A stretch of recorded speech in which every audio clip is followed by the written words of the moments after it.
18 বাংলায় আপনাদের সকলকে স্বাগত। 5টার 5 মিশালি নিয়ে আমি সোনিয়া রয়েছি আপনাদের সঙ্গে। আর শুরুতেই নজর রাখবো ধার শোধ করতে না পেরেই খুন 82 বছরের বৃদ্ধের থেকে 7 লক্ষ টাকা ধার। বৃদ্ধ সুবোধ সরকারের থেকে টাকা ধার নেন সৌম্য। ধার শোধ করতে না পেরেই খুনের ঘটনা, যে আপডেট উঠে আসছে জানানোর চেষ্টা করব। 82 বছরের বৃদ্ধের থেকে 7 লক্ষ টাকা ধার। নজর রেখেছি যে খবরের দিকে, টাকা ফেরতের টোপেই বৃদ্ধকে ভাড়া বাড়িতে ডাকেন সৌম্য। বৃদ্ধের সঙ্গে বচসা থেকেই ধাক্কা মারেন সৌম্য, এমনটাই খবর পাওয়া যাচ্ছে। দেওয়ালে ধাক্কা লেগে মাথায় আঘাত বৃদ্ধের, আর এরপরেই শ্বাসরোধ করে বৃদ্ধকে খুন ব্যাংক কর্মীর। নজর রেখেছি ইতিমধ্যেই যে খবরের দিকে, আরো একবার জানানোর চেষ্টা করব। শ্বাসরোধ করে বৃদ্ধকে খুনের ঘটনা। ট্রলি ব্যাগে দেহ ভরে ক্যাবে করে নিউ টাউনের খালে ফেলে দেওয়া হয়। দেহ ফেলে এগরায় রওনা দেন সৌম্য জানা। ধার শোধ করতে না পেরেই খুন, 7 লক্ষ টাকা নিয়েছিলেন এই বৃদ্ধের থেকে সৌম্য, এমনটাই জানা যাচ্ছে। রৌনক আমাদের প্রতিনিধি রয়েছেন আমাদের সঙ্গে। রৌনক, কি আপডেট উঠে আসছে?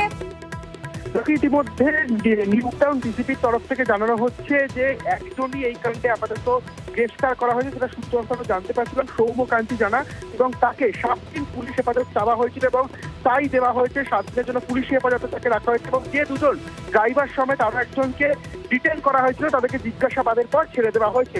প্রাথমিকভাবে পুলিশের তরফ থেকে যেটা উঠে আসছে যে শনিবার ভোরবেলা 4:30 থেকে 5টার মধ্যে একেবারে বেলঘড়িয়ার যে মেষ বাড়ি, সেখানেই খুন হতে হয়েছিল পৌরাকে, এবং আর্থিক লেনদেনকে সামনে রেখেই খুন হতে হয় তাকে। এবং সেখান থেকে একটি অ্যাপ ক্যাব বুক করা হয় এবং ঠিক ওই বেলঘড়িয়া থেকে অ্যাপ ক্যাবে করে যে নিউ টাউনে কারিগরি ভবন, তার পেছনে এসে সেই লাল ট্রলি ব্যাগ ফেলে দেওয়া হয় এবং তারপর টেকনোসিটি থানার পুলিশ সেখানে পৌঁছায়, দেহ উদ্ধার করে। তদন্তে নেমে যেটা জানা গেল যে এখনো পর্যন্ত এই মামলার পেছনে একজনকে গ্রেফতার করা হয়েছে, সৌম্যকান্তি জানা। তাকে কিন্তু মূল অভিযুক্ত হিসাবে পুলিশ বলছে, কিন্তু এখনো এই বিষয়ে তদন্ত হচ্ছে। আর যে দুজনকে ডিটেইন করা হয়েছিল সেই দুজনকে কিন্তু আপাতত ছেড়ে দেওয়া হয়েছে। অর্থাৎ এই যে খুনের মামলা, সেই খুনের মামলাকে সামনে রেখে এখনো টেকনোসিটি থানার পুলিশ তদন্ত করছে আদৌ এর পেছনে কেউ জড়িত কিনা। কিন্তু প্রাথমিকভাবে যেটা উঠে আসছে যে আর্থিক লেনদেনকে সামনে রেখে এই বচসা এবং এই বচসার ভয়ঙ্কর পরিণতি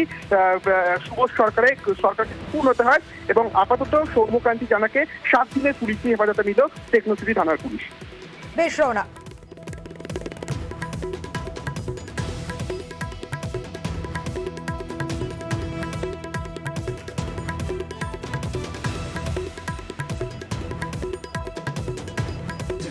মোটিভ এখন অবধি যে আমার কাছে আছে মনিটারি মোটিভই আছে, তো ফার্দার ইনভেস্টিগেশন এখন জারি আছে। ওটা মানে ডিজিজড কি কোনোভাবে টাকা পেতো অ্যাকিউজডের কাছ থেকে?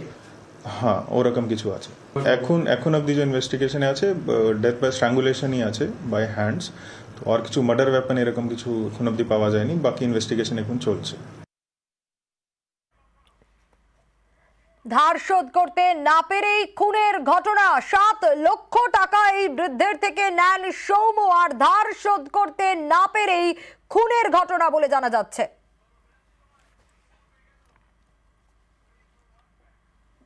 হরিদেবপুর থানা এলাকায় ডায়মন্ড পার্কের পুবালিতে মহিলা ডাক্তারের অস্বাভাবিক মৃত্যুর খবর পাওয়া যাচ্ছে। আজ সকাল বেলায় 7:30 নাগাদ হরিদেবপুর থানার পুলিশ ডাক্তারের বাড়ির ঘর থেকে ঝুলন্ত দেহ উদ্ধার করে। আর এই বাড়িতেই মহিলা ডাক্তারের নাম দীপা হালদার এবং ওনার স্বামী ডক্টর সুশোভন হালদার থাকেন। আপনাদের জানিয়ে রাখার চেষ্টা করি আরো একবার, চিকিৎসকের রহস্য মৃত্যু, আর রহস্য মৃত্যুতেই তদন্তে পুলিশ।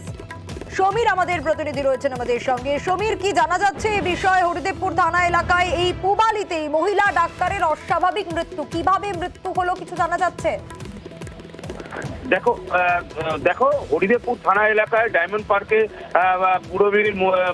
পূর্বীতে মহিলা অস্বাভাবিক মৃত্যু হয়েছে। আজ সকালবেলায় তার বাড়িতে মৃতদেহ পাওয়া যায়। হরিদেবপুর থানার পুলিশকে খবর দিলে ডাক্তারবাবু বাড়ি থেকে, ওই বাড়িতেই ডাক্তার বাড়ির স্বামী স্ত্রী এবং ছেলে বাইরে থাকতো, ছেলে এখানে থাকে না, দুজনে স্বামী স্ত্রী থাকতো। স্বামী স্ত্রী কি হয়েছে সেটা কেউ এখনো জানতে পারেনি। ঘটনাস্থলে হরিদেবপুর থানার পুলিশ এসে তার বডি উদ্ধার করে নিয়ে গেছে। এবার কেন মারা গেছে, কি কারণে, সেই পুলিশ হরিদেবপুর থানার পুলিশ তদন্ত নেমেছে।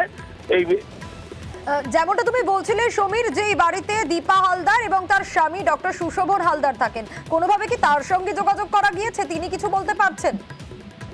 না, আমরা যখন বাড়িতে গেছি তখন বাড়িতে মানে কোনোভাবে কথা বলতে ছিল না, এবং ডাক্তারবাবুর সঙ্গে আমরা বহুবার সুশোভন বাবুর সঙ্গে, হালদার বাবুর সঙ্গে আমরা বারবার যোগাযোগ করেছি, কিন্তু যোগাযোগ হয়নি। এবং ঘটনাস্থলে যে একজন ওখানকার স্থানীয় পরিচালক তার সঙ্গে কথা হয়েছে, তাদেরকে আমরা বিনা প্রামাণিক বলে একজন মহিলা। একেবারে সমীর, ধন্যবাদ জানাবো তোমাকে। এই পরিচারিকা বিনা প্রামাণিক, তিনি ঠিক কি বলছেন শোনাবো। এখানে যারা যারা ছিল তারা বলছে সুসাইড করেছে, কিন্তু আমি তো সত্যিটা জানি না। কিন্তু কালকে আমাকে আবির টাবির সব কিছু দিয়েছে। এই বাড়িতে কে কে থাকে? ওনার দুই স্বামী স্ত্রী। মানে দুজনেই? হ্যাঁ। ছেলে মেয়ে? ছেলে বাইরে কাজ করে, ডাক্তার। ডাক্তারবাবুকে কি পুলিশ নিয়ে গেছে না? না না, বাড়িতেই আছে? হ্যাঁ বাড়িতে ছিল, নিয়ে গেছে, মানে গেছে ওখানে এই ঝামেলার জন্য। কিছু জানতে পারলেন হঠাৎ মানে এরকম একটা ঘটনা? স্বামী স্ত্রীর মধ্যে কোনো ঝামেলা ছিল কি? দুজনেই তো ডাক্তার। দুজনেই খুব মেলামেশা, দুজনেই খুব ভালো। কারণ আমরা কাজ করি, আমরা থাকি তো খুব ভালো, কিন্তু কেন যেটা হলো বুঝতে পারছি না।